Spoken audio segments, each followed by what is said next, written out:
Hi, I'm Morgan. I'm Women's Health's digital fitness writer, and today I'm here for Women's Health Live Virtual 2 with the lovely Simone De La Rue to talk all things mumhood. Simone, it's so nice to see you. How are you doing? It's so lovely to see your face too. I'm missing human interaction, that's for sure. I'm doing well and trying to stay as positive and see the silver linings throughout all this time of isolation. Totally. And you're isolating with your husband and your little son, Oscar. Yeah, so when you think about it like that, it's really not that bad, is it? So, it's an opportunity to spend a lot more time with family, which I'm very grateful for. So I've also seen that you've just been training Millie Mackintosh, who is based in London, and she's just had a little baby. And I know that that was before lockdown, but I also understand that the training before you give birth and after you give birth has to be so specialised because there's just so much to consider. I know that's something you're really passionate about. So what does your approach as a trainer really look like when you are with women throughout the whole journey and afterwards with their exercise? Yeah, so over the past 10 years, I've worked with a lot of pre and postnatal women. But I think what really hit home for me when I became a mother myself, I realized that there's a lack of information out there. So I really wanted to make it my mission to try and provide safe, healthy, useful tips and exercises for women throughout their pregnancy. So when I met with Millie, who was a client, she was very nervous and anxious about her pregnancy and was very unsure about what was safe for her to do. So we discussed it and we thought this is a perfect opportunity to create a prenatal series that women can do at home, because you don't feel comfortable coming into a gym to work out. So this series was for women to do at home, and you can do 10 or 20 minutes. And I think just knowing, the correct breathing, the TVA breathing, taking care of your pelvic floor, knowing that you can, the do's and don'ts of what you can and can't do, really puts women's minds at eases.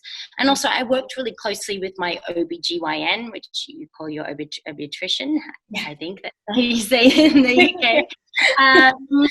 That what was safe to do, so that the anxiety and the stress levels that went away. So I think that's really important. Women, gone are the days where our mother's generation, where you sit on a couch and put your feet up and you eat ice cream. No, you can absolutely exercise throughout your entire pregnancy. In fact, I exercised until the day I gave birth. It boosts your mood. It's going to help you with lower back pain. It really does help the growing fetus inside of you. There's so many health benefits for you and the baby. Totally. And you mentioned when you gave birth that it just really changed your perception of when you were pregnant as well. When you gave birth to Oscar, you were 43, and you said that the experience was slightly different because maybe you were termed an older mother. What was your experience like training during pregnancy, and also trying to shake that idea that pregnancy is something similar to being sick or unwell or something like that? Yeah, so I think I was 43 when I got pregnant, 44 when I had him. And I've been trying for 2 years. And of course, when you go to the doctor here in the US, they label it as a geriatric pregnancy, which to me, that term is just insane, because I'm 44, not 104, Yeah. And so all of a sudden, and I know I've been fit and healthy my entire life, but I was so excited and to be pregnant, because we were trying for some time. So I was actually quite frightened, what could I do? What should I do? Especially in the first trimester. Maybe I shouldn't bounce. Should I not do cardio? And these are the questions that I get from women all of the time. And I think the important message is every woman is different. Every pregnancy is different. So you are going to experience it in a different way. And I think women are intuitive. So stay in tune with your body. And if that day you wake up and you don't feel like working out, or you don't feel great, then don't do it. But more than often, it's that famous saying, you never feel horrible after a workout. It's always just getting to the workout. You feel better after the workout. So yeah, I think I was very cautious, especially in the first trimester. But it's fascinating, all the different, the energy levels that you have. Like the second trimester is like the honeymoon trimester, where you have a lot of strength. So it was much easier to train.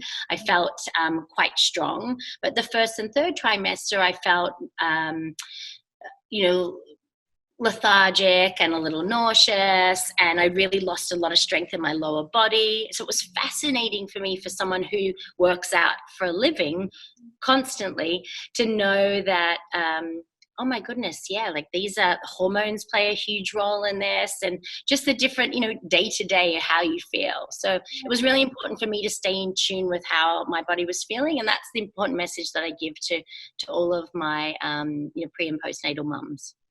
And when you came back to training after you gave birth, I heard that you said that you felt like you lost a lot of strength in your lower body especially. What precautions do you need to take when you come back to training after giving birth, and what did you take, and how was your journey? Because as someone who exercises for a living and also it's your passion, that's very different to the average person who exercises 3 or 4 times a week, for example. So what was your experience, and how do you coach other women through it? It was such a humbling experience, and I'm so glad that, you know, that I was lucky enough to have the experience. I had a C-section, so I was unable to, you know, even walk for 2 weeks, and that for me just blew my mind. The fact that I couldn't actually even sit up in bed to pick Oscar up or to breastfeed, and then the feeling of walking felt like I was walking for the first time. So I really felt like I was starting from the beginning. So it really humbled me, and it made me relate to a lot of my clients who come in and start exercise for the very first time. You know, I've never really felt, I've always danced since the age of 3. I've always been fit. I've never had that feeling of feeling deconditioned. So it was like, oh my goodness, it was a real eye-opener for me. Of course, then I realized that you know, for a C-section recovery, you need to be at least 6 weeks before you can do 6 to 8 weeks before you can do any exercise. And a natural birth is 6 weeks, and you have to make sure that you get your doctor's clearance. Yeah. So, I mean, after 4 weeks, I just started walking around the block, and that was even a strain. I was panting and puffing, and I was like, I work out 7 hours a day, and this is my living, and I'm panting. So I really related to a lot of mums, and then I thought, imagine if you have 3 and 4 children, you're chasing them around as well. So women, I just have to say, like, I just have such respect for women, and, you know, for moms, because, you know, having the experience now, I really, you know, I totally get it. Another important thing for me was, you know, a lot of influencers today, we're living in the age of Instagram, and everyone's on social media, and a lot of women think that, oh, I won't show my body, but then 6 to 9 months later, I'll show myself in a bikini, and, you know, and all these magazines will be like, oh, she bounced back, she got her baby, you know, body back after birth, and all of that is so negative, and it's unrealistic. And, you know, I wanted to show women that, no, your body's still, like, even 14 months on, my skin is still, you know, like crepe paper. It's still, it's really stretched. You know, I don't feel back, and I'm using that word back, how my body was before I gave birth, and it probably never will be, and that's okay too. You know, we shouldn't be thinking that we're going to have the body like we used to. So I think it's important to start sending the messages for women as well. It takes time. It took 9 months to put the weight on. It's going to take 9 months to take it off, plus 9 months plus, you know, so you have to be very kind to yourself. Definitely. And I think we actually had a question from Layla about how long it will take to see results after birth. And I understand that is naturally going to be something that's very different for all women. But what sort of time period do you say to people perhaps they should be or could be seeing improvements in strength or improvements in endurance after giving birth when they've come back to training? Yeah, it takes a long time. It takes I mean, at least 3 or 4 months in. For me personally, I didn't feel like I could even get through any cardio until I was about 4 months postpartum. Right. And I was working out every day after giving birth. Women need to be much kinder to themselves. They really do. I think there's too much pressure after birth, and you should be putting your energy into your child and spending that precious time with your child. You know, lucky thing, I don't know if you call it luck or unhelpful thing, is when you breastfeed, obviously you're burning so many extra calories. And I'm still breastfeeding now at 14 months. But so I have to make sure that another thing I tell clients is make sure you're eating enough calories. You have to eat an extra 300 calories when you're breastfeeding. Your metabolism, like all your body goes through, your hormones, your metabolism go through such a huge change after birth. And then also you're absolutely exhausted as well. So finding time to exercise is really, really challenging. So I think realistically, 4 months and onwards, don't think that you need to be in a bikini after 3 months or 6 weeks or, that's really just, that's just madness. That's putting way too much pressure on yourself. So and at a time as well when I'm imagining that you already feel vulnerable and it's a roller coaster of hormones and emotions and all of it, basically. Yeah. So after you gave birth, I hear that you're saying that it was a while before you could even sort of do any cardio. We actually had a question from Mel, which was saying, is dance cardio something that you can get into postnatally? Is it a good way of exercising? Are there any things that people should be aware of that maybe that they should be more careful of if they are exercising in a more high intensity way? Yeah, once again, my advice is, before you get pregnant, if you've never run before, don't train to do a marathon. If you've probably never done HIIT cardio or trampoline cardio, 6 weeks or 8 weeks after giving birth is probably not the best time to take that up. Right. With any kind of cardio, HIIT, dance, trampoline, it's high impact. So you have to really make sure that all of your uterus is healed. If you have had a C-section, any of the operation, the Caesar has healed. Time for your abdominal wall to heal. So I think dance cardio is a full body exercise. So it is a wonderful way to get back into exercise, but it can also be high impact. So my advice would be you would have to modify slightly to not do some of the bigger jumps, but you can definitely use your upper body and try and look for a low impact dance cardio, which there are plenty of those out there, or even low impact trampoline cardio.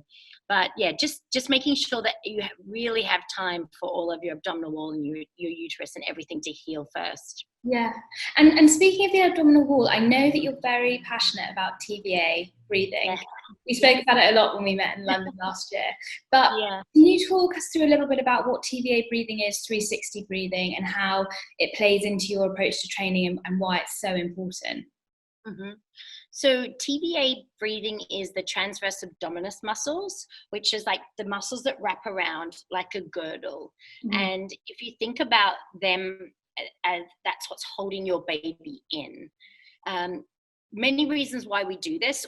One obvious one is, for posture and to protect the back, because all of a sudden you've got this growing bump, you've got this growing baby, it's putting so much strain onto your lower back. So you really have to think about engaging your abs. And if you're on all fours, it's like the idea is that you're pulling your baby up. So you're drawing that navel to spine and pulling the baby up. And it's very simple as doing that exercise, that TVA breathing or 360 breathing. Another word for it is 360 breathing, because it's literally your front, your side, and your back all the way around. You're breathing out and breathing in. And that alone can be like an ab crunch. So one thing when you're pregnant, you cannot do any crunches. And that's one of the things that,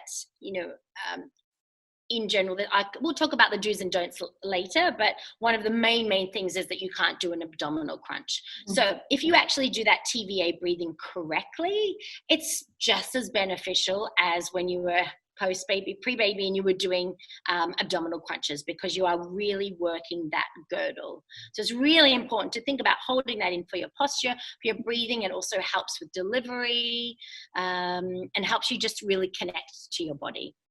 And how would one do it? Can we have a little demonstration? Yeah, so you would let your belly out as much as you possibly want, and then as you make it shh, so you let your air out and you want to hear the sound shh. Yeah. You let your navel fall into your spine. So you use up all your breath. Shh. And then breathe through the nose and then let your belly expand again. Okay. And should you be feeling engagement when you are breathing in? You're feeling that engagement in your core? Yeah, and you visually you can see it, and it's fascinating. And I did a lot of it on my Instagram or any of my app. But you see, especially when you're pregnant, you see the belly, like you see the belly being pulled in, and then expand again. Right. So working that TVA muscle, and also the breathing is so good because it's forcing you to slow down your breath, which is like a form of meditation, which is if you're feeling any, like to young mums, if you're feeling any anxiety, be aware of your breath. And that's a really great way to bring down your stress and anxiety as well. And is it something that you could do whilst you're working out as well as just at rest? Yeah, it's really important. So to all of my prenatal mums, that's the first thing that we do. The first exercise that we do is the TVA breathing, because I make them aware of that connection. So then constantly throughout your workout, you should be doing that breathing, especially if you're doing like a static bear or any plank work. That breathing really comes into play. Even upper body, any legs or arms, really thinking about supporting that baby throughout that workout. Right. And I also know that you're very passionate about pelvic floor health. Yeah. So how do these all work together? How can women strengthen their core, strengthen their pelvic floor, and feel a bit more secure in themselves when they are exercising? I think the main thing about pelvic floor is when we say it, every woman blushes or they get a little bit giddy or silly about it. So I think the important thing is that we should be having the discussion and the dialogue about it. It's just another muscle in the body, and I guess it's just the way sometimes we have to describe how to do pelvic floor exercises or Kegels. There's different ways that you can look at it. It's like if you're going to the toilet and you're doing a wee-wees, and you want to stop your pee midstream. Yeah. So that feeling of stopping the pee, right? So you're holding it in, that's engaging your Kegels or your pelvic floor. Another one, which, people are like, oh, you shouldn't say that, that's embarrassing. But I'm going to say it. It's like if you've got a tampon in, right, and you want to hold your tampon in, that feeling sometimes of like, oh, you need to change your tampon, but you haven't got to the bathroom just yet. Yeah. And you have to hold it in. Right. So that's like, it's so weird because so many clients say to me, what are Kegels? I don't know. How do I do it? Or should you be going like this? Right now I'm doing my Kegels. Yeah. And you don't even know that I'm doing it. Yeah.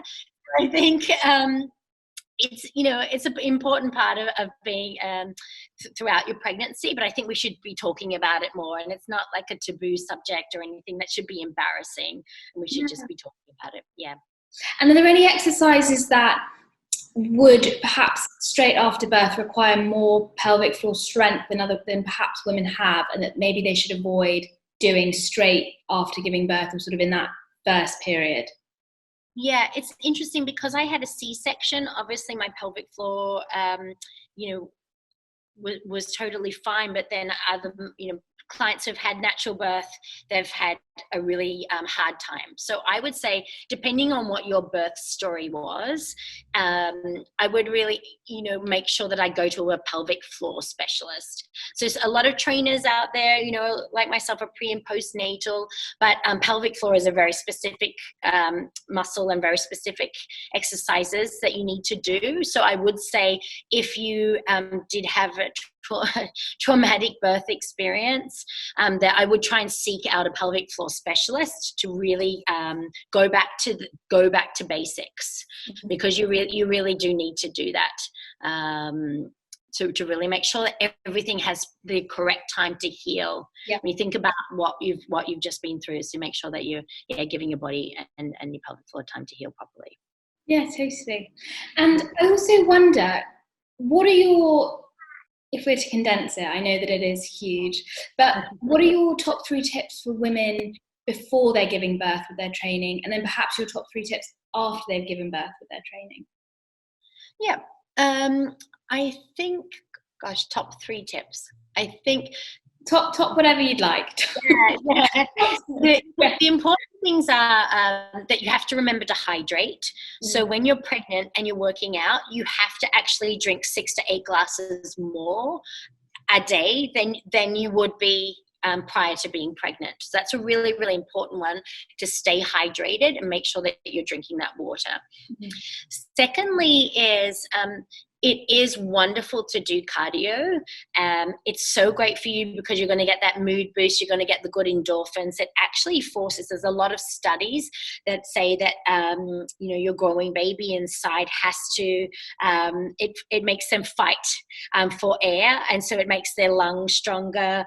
And so there are a lot of studies to say that, getting your cardio in is so beneficial for mum and baby. What I would say though is that you have to be careful of your heart rate. So there used to be a thing where you wear a heart rate monitor and check your heart rate. But what we discovered is that everyone's heart rate is different. Everyone's resting heart rate is different, or the maximum heart rate is different. So you can't just say this is the one number that you can't go over. Yeah. So what I do with all of my clients, it's called the talk test. So what you need to do is, if you're working out and you're doing cardio, I will talk to my client. Or if you're on your own training, sing a song or talk to your baby or talk to your partner. But if you're singing your song like that, or you can't talk to me properly, then your heart rate is elevated and you must stop and rest and allow it to come back down again before you go again. So that's called the talk test. That's really important for checking the heart rate. So hydrate, heart rate, and then I think probably, the exercises that you can't do, you can't lay flat on your back. Yeah. You can't do any ab crunches. If you're on all fours, your head has to be higher than your heart. Make sure that you get, clearance from your doctor, and just check in every day to see how you're feeling. Some days I felt really fabulous and other days I didn't. So I was kind and listened to myself. So I think they're probably 3 of the most important things. Oh my gosh, I think so important. And I also think it can be very difficult when you're prenatal because there's so much information out there and not all of it is coming from qualified or reputable sources, and it's difficult to know what you should and shouldn't be doing. But no, I think that's fantastic. And also postnatally, I understand that a lot of your training is around just giving yourself that space to be kind and to accept where your body is and where it can go, but not to push beyond what's necessary. But when you are training with women after they've given birth, are there any core pillars that you just never stray from in terms of the training style or the approach? Yeah. So I actually avoid any core work for quite some time, even because I know you get the 6-week clearance from your doctor or your 8 weeks clearance, and you're just eager to get back in and do something. But once again, the importance of the abdominal wall healing, because what can happen is diastasis recti, which is the separation of the abdominal wall. So if your belly's growing and growing and growing, right, it has to separate to allow room for your growing baby. So this ab wall that used to be fabulous with a 6-pack is now on the side here, right? Yeah. And so once you've given birth, this has to come back fully to heal. So if you come back too early to exercise and this hasn't healed, guess what happens? It stays here. And so then you end up having a hole in your abdominal wall. And I've actually worked with some clients who've come to me afterwards who said, oh, I worked with another trainer, or I was too excited to get back and didn't heal properly, where I could put my fist into their diastasis recti. Right. So what's really, really important is just you have to give that time to heal properly. So I avoid doing any core work for quite some time. And so when you're a postnatal, you come back in, we would do, very gentle walking, a little upper body and lower body, reconnecting to the posterior chain and, your hamstring and glutes, because you need that for strength, reworking on your posture because it's altered, and you're finding that you're breastfeeding at all hours in the night. So, really focusing on the back. But I really stay clear of any, core work until I know 100% that wall is healed. And there are different tests that women can do, because a lot of women say, well, how do I know if I have it? There are different exercises that you can do, like, anything above a 2-finger separation for diastasis recti is an issue. So you need to be aware of that and don't come back to exercise. But anything from like 2 to 1 downwards is normal. But once again, if you can get to a pelvic floor specialist or pre and postnatal specialist, really make sure that you do that exercise first. That's one thing that I say is so important, because you can't the only way to fix that is surgery, and who wants surgery? Right. Not me. Me either. So with your TVA breathing, is that something that if you are coming back to exercise but you're not there yet because you're not fully healed, can you still be doing the TVA 360 breathing then?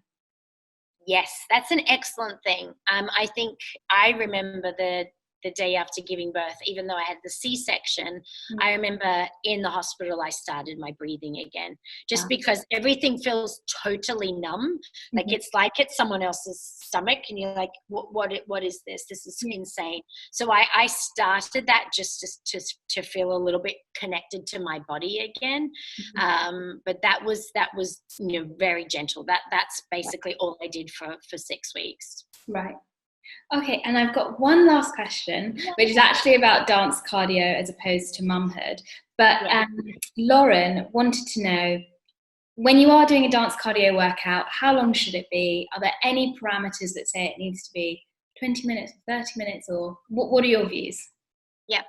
So I love dance cardio because I've been a dancer all of my life, and I hate running and I hate cycling. And so for me, it's a fun and joyous experience. So I think you need to think about, like, it's also an incredible kick-ass workout as well, don't get me wrong, but you can do dance cardio that has a lot of plyometric jumps in it. So some of my dancers are a little bit more athletic, so you could literally do 10 minutes of that and really get your heart rate up, burn calories, have a great mood booster, because it is high impact jumping. So you could just do 10 minutes. Right. If you love to dance and you love to learn choreography, I also have catered for that as well, where we have 30 minutes and 45 minutes of dance where you can learn 4 dances. They're not as high impact. They're a little bit more intricate in the choreography, and then you can repeat those at the end and just get that feeling of being creative and expressive. So I really think it depends on what your goal is, but there are, I try and offer all different types of dance cardio depending on also what you're feeling that day, but there's no wrong or right. The beauty about dance is that it requires the full body. The other beauty about it is that it requires the brain. A lot of other forms of cardio you zone out, where with dance you have to stay present, you have to learn the choreography. You can't think about your cup of tea and shortbread because you will have forgotten the 8 counts that you just did. So you have to really stay present. So it's using the brain and the body as well. So I think in answer to that question, depending on what you want out of your dance cardio, you can choose, but there's no wrong or right answer. Okay, brilliant. Oh, Simone, it's been such a pleasure talking to you. Thank you so much. It was fantastic. You are great as always. I can't wait till we can all dance in person again. No, I'm a terrible dancer. You can dance and I'll do the music. Oh my gosh. But thanks guys for tuning in as well. I'm Morgan, I'm Women's Health Digital Fitness Writer, and I've been talking with Simone De La Rue, who is just the most fabulous pre- and postnatal trainer and dance cardio trainer. So thank you, and have a lovely day. Bye. Thank you. Lots of love. Bye.